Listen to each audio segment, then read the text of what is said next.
Sisimulan na ng COMELEC ang pamamahagi ng information sheet sa iba't ibang lugar sa bansa ngayong araw. Si JM Pineda sa detalye live. Rise and shine, JM.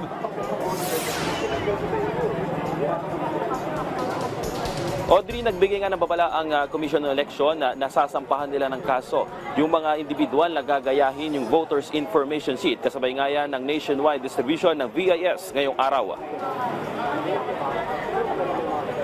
Ngayong araw, sinimulan ng Commission on Election ang nationwide distribution ng Voters Information Sheet kung saan personal ngang inikot at nagpamigay ng VIS si COMELEC Chairman George Garcia sa ilang kabahayan sa Pasay City.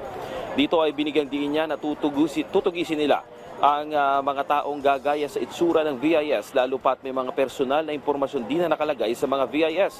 Nagpaalala rin si Garcia na tanging mga COMELEC personnel o casual employee lamang ang pinapayagang mamigay nito at hindi dapat tanggapin ang hindi otorisado.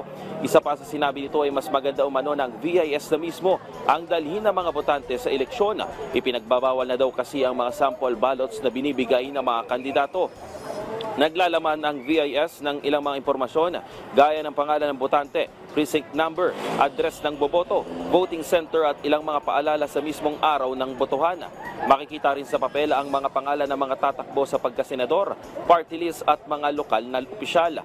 Tiniyak naman ng COMELEC na hindi ito magagamit ng mga politiko dahil mamomonitor nila o imomonitor ng ahensya ang pamimigay sa buong bansa. Ayon sa COMELEC, nasa 68 million na mga VIS ang may pamamigay nila sa lahat ng mga rehistradong botante.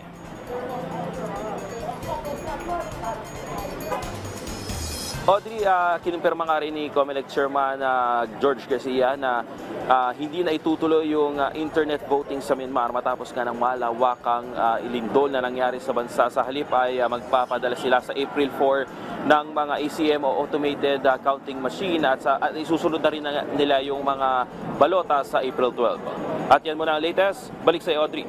Maraming salamat, JM Pineda.